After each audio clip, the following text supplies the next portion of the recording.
সফলতা আর ব্যর্থতার হিসাব কষে শেষ হলো অন্তর্বর্তী সরকারের আলোচিত অধ্যায়।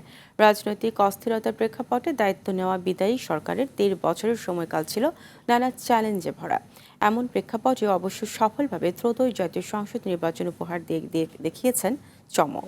তবে ঘাড়ে চেপেছে ব্যর্থতার দায়ও।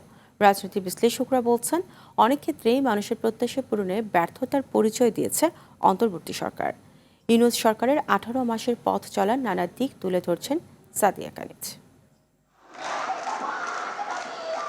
ছাত্র জনতার আন্দোলনে আওয়ামী লীগ সরকার পতনের মধ্য দিয়ে গঠিত হয় অন্তর্বর্তী সরকার। রাষ্ট্রের সংস্কার, অবাধ, সুষ্ঠু ও গ্রহণযোগ্য নির্বাচন আয়োজন এবং রাজনৈতিক স্থিতিশীলতা ফিরিয়ে আনা ছিল তাদের প্রধান লক্ষ্য। দুর্নীতির বিরুদ্ধে পদক্ষেপ, বিচারিক প্রক্রিয়া এগিয়ে নেওয়া সহ বিভিন্ন ক্ষেত্রে সংস্কারের ভিত্তি তৈরি করা হয়েছে বলে দাবি ইউনূস সরকারের। বিশেষ করে জুলাই সহিংসতা ও আলোচিত ঘটনাগুলোর বিচার প্রক্রিয়া শুরু করতে পারাকে তারা গুরুত্বপূর্ণ অগ্রগতি হিসেবে তুলে ধরেছে। অর্থনীতির ক্ষেত্রেও কিছু ইতিবাচক সূচকের কথা বলা হয়েছে। তখন দেশের অর্থনৈতিক অবস্থা ছিল ভয়াবহ। তবে সমালোচনাও ছিল সমান্তরাল। বিশ্লেষকদের মতে, যেসব ম্যান্ডেট নিয়ে এসেছিল অন্তর্বর্তী সরকার তা ঠিকভাবে পূরণ করতে পারেনি। আইন শৃঙ্খলা পরিস্থিতি সামাল দিতে না পারা, দ্রব্যমূল্যের ঊর্ধ্বগতি সহ নানা ক্ষেত্রেই রয়েছে ব্যর্থতার ছাপ। সবার অনেক প্রত্যাশা ছিল, তো সেই জায়গা থেকে প্রত্যাশাটা যে লেভেলে ছিল সেই লেভেলে সবটা অর্জন হয়নি।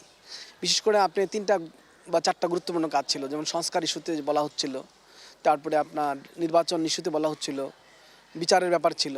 1 বছর যাওয়ার পরে এগুলোকে গুরুত্ব দিয়েছে, যে কারণে আপনি দৃশ্যমান বিচার কিন্তু খুব বেশি না, এবং সংস্কারের কাজও তো এখন আরও জটিলতা। এগুলো যদি আরও আইনি ব্যাপারগুলোকে আরও ক্লিয়ার করে আরও ঐক্যমত্যের সাথে এগুলোকে কমপ্লিট করা হতো, মানে এত সময় নষ্ট না করে, তাহলে আমার কাছে মনে হচ্ছে অনেক বেশি সাফল্য আসতো। অসংখ্য কাজে মনোযোগ দেওয়ার কারণে আমার কাছে মনে হয়েছে তারা গুছিয়ে কাজ করতে পারেন। সবচেয়ে বড় পরীক্ষা ছিল নির্বাচন আয়োজন। তা ভালোভাবে সম্পন্ন হলেও অনেক বেশি কালক্ষেপণ করায় বেশি সমালোচিত হতে হয়েছে বলেও মনে করছেন এই রাজনীতি বিশ্লেষক। শঙ্কা সন্দেহ ওভারকাম করে কিন্তু ওনারা শেষ পর্যন্ত নির্বাচনের মাধ্যমে ক্ষমতা হস্তান্তর, যেটা মূল টার্গেট ছিল, সেটা হয়েছে। তবে এটার জন্য এত সময় দরকার ছিল না, যেটা মূল টার্গেট বললাম। নির্বাচন করে ক্ষমতা হস্তান্তরের জন্য গত ফেব্রুয়ারি যথেষ্ট ছিল, এবং এতে ওনাদেরও আরও এতটা বিতর্কিত হতে হতো না, এবং আরও কম বিতর্কের সাথে ওনারা ক্ষমতা হস্তান্তর করতে পারতেন, একটা হানিমুন পিরিয়ডে বের হতে পারতেন।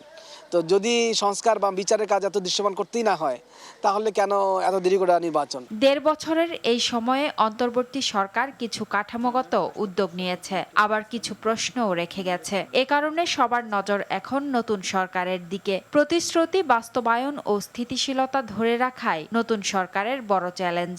তাহা প্রধানমন্ত্রী রূপে যথাযথভাবে। সাদিয়া কানিজ, RTV, ঢাকা।